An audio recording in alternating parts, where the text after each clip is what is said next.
city and in the territory on west, there's just one way to handle the killers and the spoilers, and that's with a U.S. Marshal and the smell of Gunsmoke.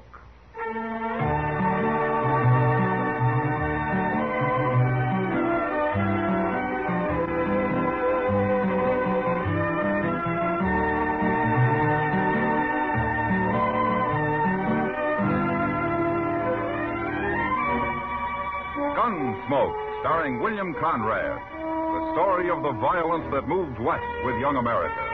The story of a man who moved with it. Matt Dillon, United States Marshal.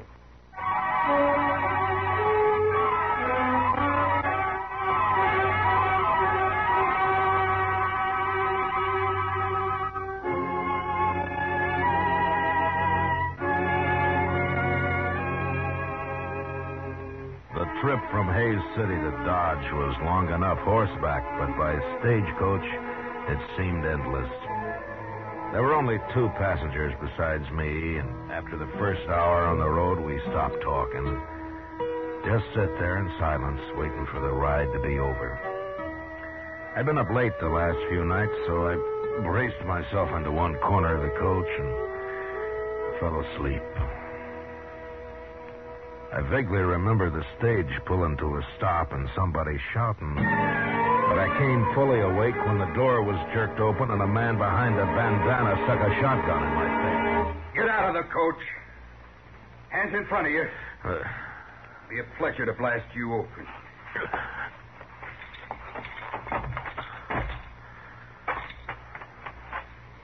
All right. Take his gun, Charlie. Yeah.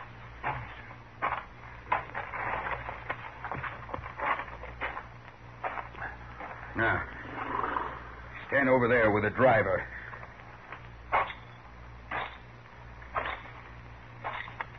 You 2 next. Now get on out and don't try nothing.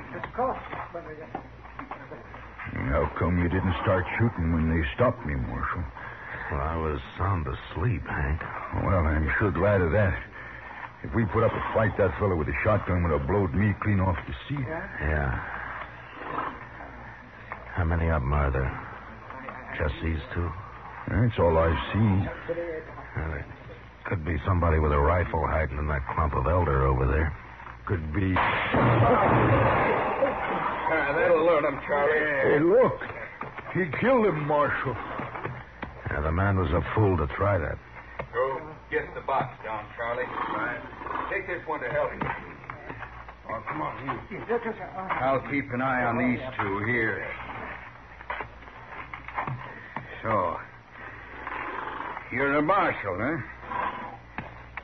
I am? Well, that greenhorn got himself killed. He shouldn't have tried to shoot Charlie. No, he shouldn't. Not with a little derringer. Charlie got hit. Right in the arm. Yeah, I saw it. I just don't want nobody chasing us for murder. Under the circumstances, it was murder. It was, huh? Well, then the only thing to do is shoot the whole bunch of you and have done with it. No, you can't do that. Mister, I got a wife and 2 kids in Dodge. What I hear, Dodge ain't a very good place to raise a family anyway. Look, you're in enough trouble already. Besides, you didn't kill that man. Your partner did. Yeah, that's right. It's Charlie they'll be after. How much money is there in that box, driver? I don't know. They never tell me. Well, we'll find out. He's got it open now. Load it in them saddlebags, Charlie. I got an idea you're new at this game. Look, if a man was holding a shotgun on me and I was unarmed, I wouldn't have no ideas about nothing, Marshal. You always carry a shotgun, mister? Why? Well, we might meet sometime when you don't have one. You're gonna make me shoot you yet? Hey, look, your partner's ready to go. Okay. Don't you make a move till we're out of sight. We'll ride back and kill every one of you. You understand? I guess there's nothing we can do but stand here. That's all, Hank. For right now, anyway.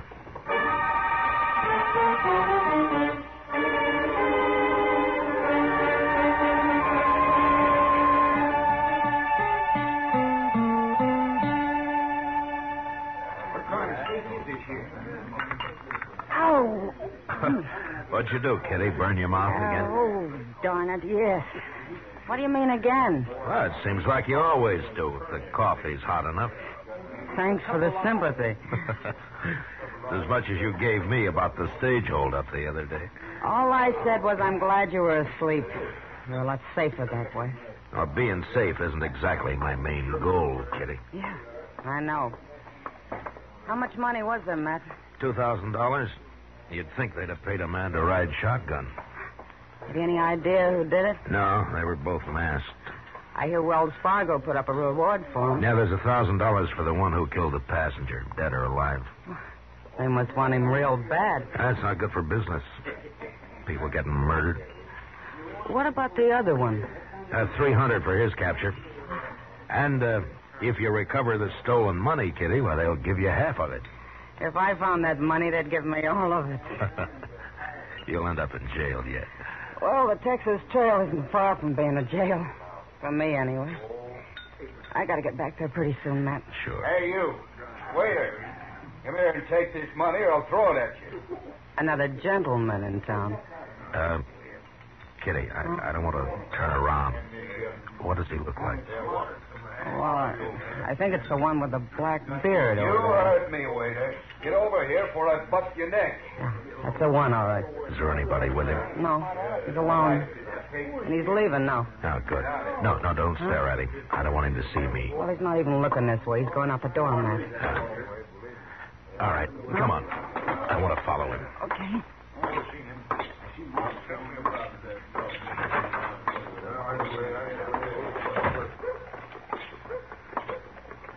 Is that him ahead of us there? Big man, yeah. Who is he, Matt? I'm not sure. But he sounds an awful lot like somebody I want. You going to arrest him? No, not till I'm sure. Maybe not even then. Look, he's going up the docks. Yeah, so he is. Kitty, I'll leave you here. Okay. Thanks for the supper, Matt. Sure, anytime. Tomorrow? Well, I might be real busy tomorrow. I figured that. So long, Matt. Goodbye, Kitty.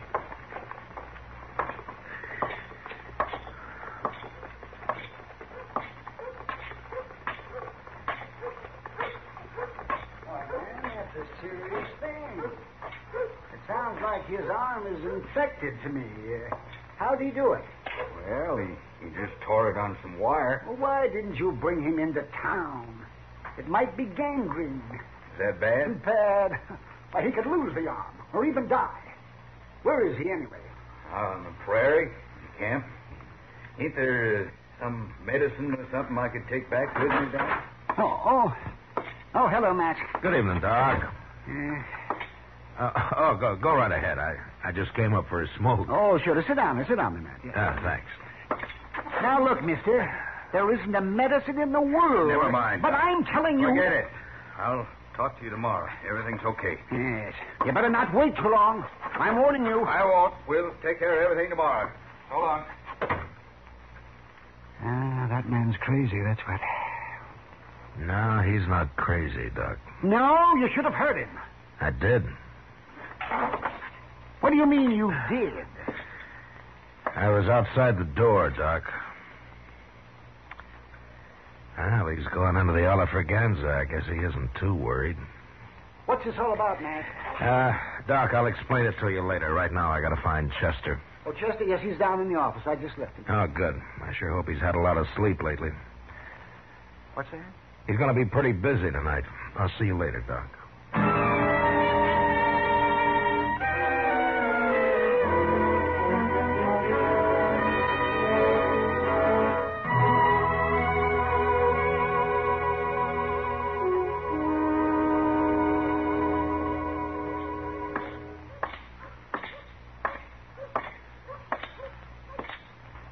Well, did you follow him all night, Chester? Oh, Mr. Dillon, I'm about ready to drop. Everything's getting hazy. Where is he? In the restaurant there? Yes, sir, that's where he went. He gambled the entire night. I swear out on the high stays a week, I can't hardly keep my eyes open. Oh, rub a rouser of tobacco juice on him, Chester. That'll help. Oh, my goodness. He just come out the door. Yeah, he's seen us. Stand steady. Yes, sir.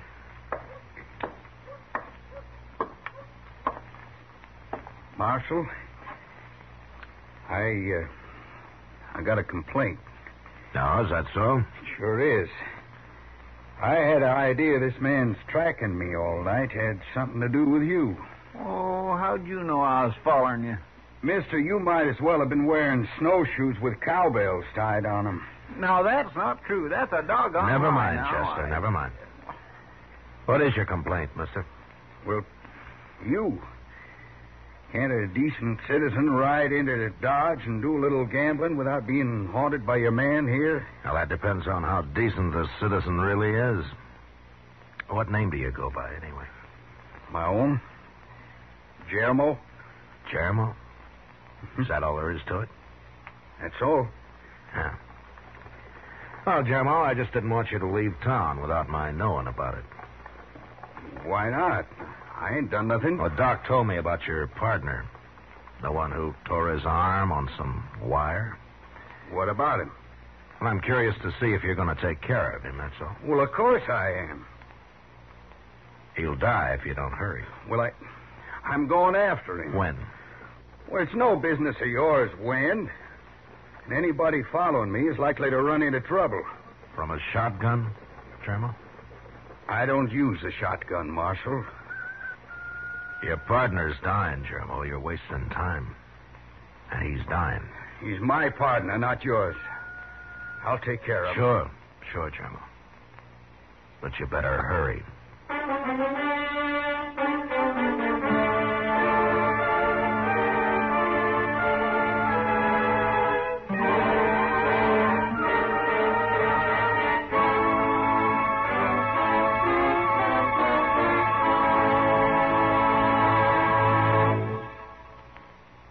We will return for the second act of Gunsmoke in just a moment. But first, since 1910, the work output of each of us has more than doubled, and the average annual income has gone from $2,400 a year to about $4,000. Yet about 18 hours has been cut off the average work week. These facts add up to the better we produce, the better we live. Now the second act of Gunsmoke.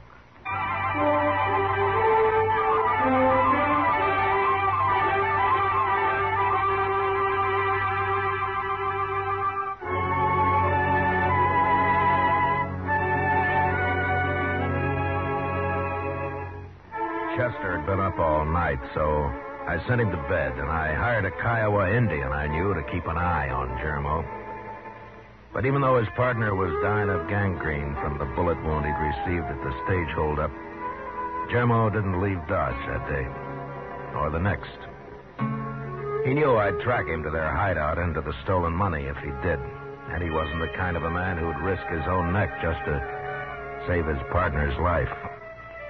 And since I had no real evidence yet, there was no use arresting him. So, all I could do was wait. That Indian is a wonder to behold, Mr. Dillon. He hasn't slept a wink in 2 whole days, and he don't even look tired. No, but Jermo looked tired the last time I saw him. Oh, he's been sleeping regular. Yeah, I know. But all this is wearing him out just the same. And he's getting pretty spooky. Well, I should think he would, with what he's got on his conscience. I better ask Satank if he knows another Kiowa who could spell him for a while. I think he's got a cousin around here somewhere. Oh, it makes my bones ache just to think about him not sleeping at all. Marshal, I got something to tell you. Huh? Well, who are you? My name is Verd, but I'm nobody, Marshal. Just a cowboy. Well, there's nothing wrong with being a cowboy, Verd. Sometimes there is. Like yesterday. Oh, what's the trouble? I found a dead man, Marshal, out on the prairie. How'd he die? Well, it looked to me like he got shot. That's why I come to you. Did you bury him? No, I wrapped a blanket around him, though. Yeah. Where is he, Verd? Not far from here. Maybe 15 miles. Yeah. Chester. Yes, sir? Get our horses. We'll ride out and have a look.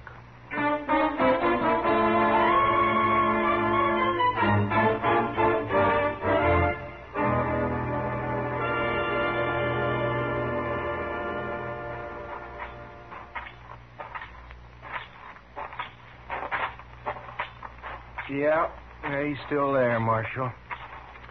Nothing's been eaten on him. He sure got himself hid out here. My, it's a wonder anybody ever found him. Bird, you want to take the blanket off of him? Sure. There. Yeah. How did you know he'd been shot?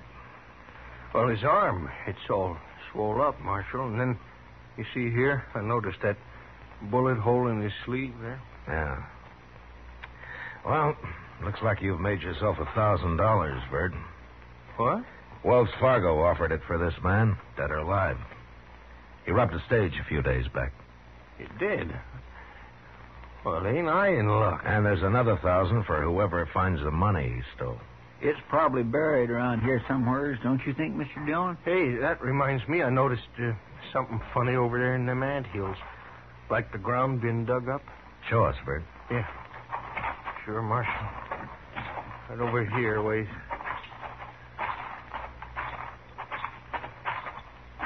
There. See it? Right there? Right by that big one? Yeah. Well, I declare. Huh. By golly, I think he's right, Mr. Dillon.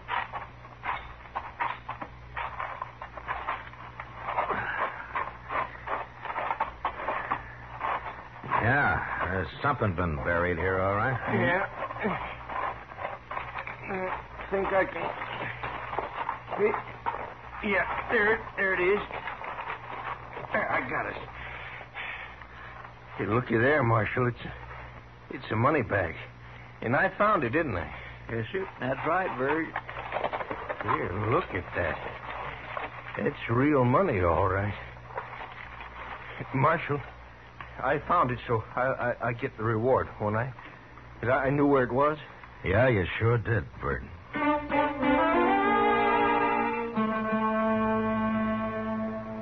We dug up the rest of the money and then made the hole into a grave. And we buried the dead man right there. On the way back to Dodge, I told Bird he could talk all he wanted about finding the bandit's body and the reward he'd collect for it, but that he wasn't to say a word about the money we'd recovered. He couldn't understand why, and I didn't explain it to him, but I warned him he'd never get a penny of either reward if he didn't do as I said. Back in town, I didn't let him out of my sight for the next 2 days. I figured it'd make Jermo pretty worried. And it sure did. You know, it's mighty good to get off of that prairie just for change. Should think it would be. You don't come to town much, do you?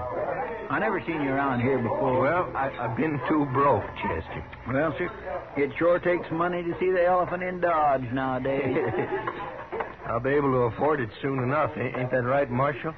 Ah, it looks that way, Bird. Yeah, you've been mighty lucky. So far. What do you mean, so far? Nothing. Evening, Marshal. Ah, hello, Jermo. This the fellow who found your bandit for you? Yeah, I was just telling him how lucky he is. Yeah, all that reward money. $1,000, isn't it? Yeah, that's right. Is that all you're getting, mister? What do you mean, is that all? Well, there was more reward than that offered. Oh, you mean the stolen money? Oh, it's too bad about that, wasn't it, Bird? We didn't find no stolen money. You didn't? Oh, but looked everywhere. There'd been some digging nearby, but there was nothing in the hole. Well, now, what do you make of that? Just plain disappeared, huh? Yeah. Looks that way. Well, that's sure too bad, ain't it? But you can't have all the money in the world, mister. I ain't got all the money in the world. I'll see you later. Marshal, I did like you told me. I didn't say nothing. You did fine, Bird. Just fine.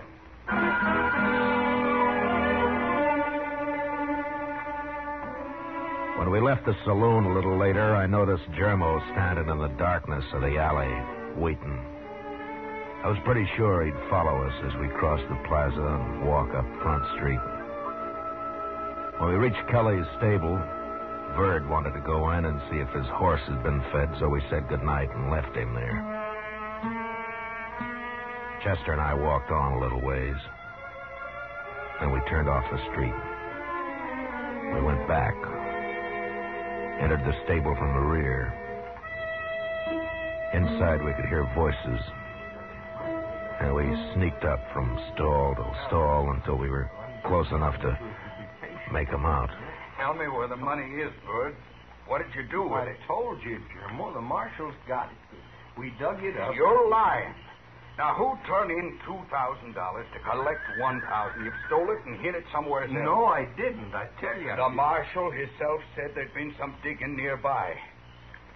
Now, what'd you do with it, Bud? Now, tell me before I kill you. No. Listen a minute, Germo. Look, when you didn't come back, see, I figured you got caught. And then Charlie died, and I got scared.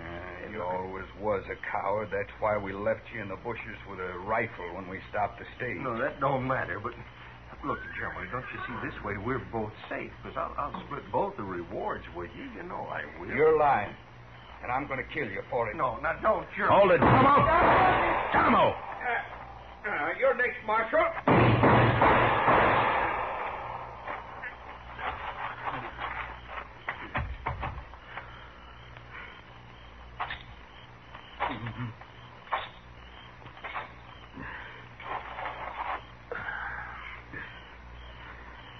You should have had your shotgun, Germo. I should have killed you with the holdup. That was my big mistake. No. If you'd have trusted Verd, you both could have got by with us. He was telling me the truth? He was. And you'd have never been convicted on what evidence I had. Well, I guess every man's entitled to make a few mistakes. Marshal?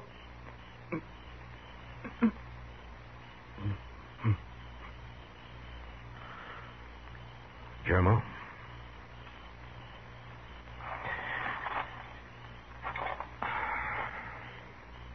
Well, you won't make any more.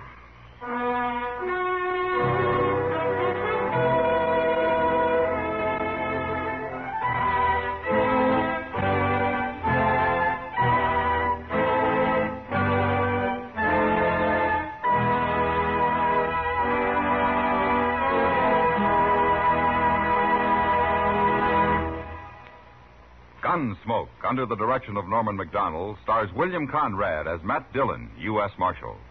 Tonight's story was specially written for Gunsmoke by John Meston, with music composed and conducted by Rex Corey. Featured in the cast were Vic Perrin, John Daner, and Lawrence Dobkin.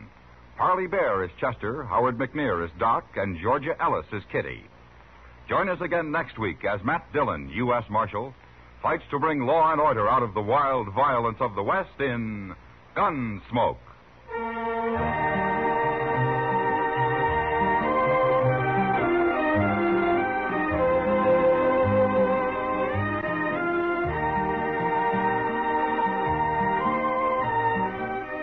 This Monday night, Frank Lovejoy stars on CBS Radio's Suspense. Remember, Monday night, Frank Lovejoy in On a Country Road, presented by radio's outstanding theater of thrills, Suspense, over most of these same stations. George Walsh speaking. For mystery mixed with merriment, join Mr. and Mrs. North Tuesday evenings on the CBS Radio Network.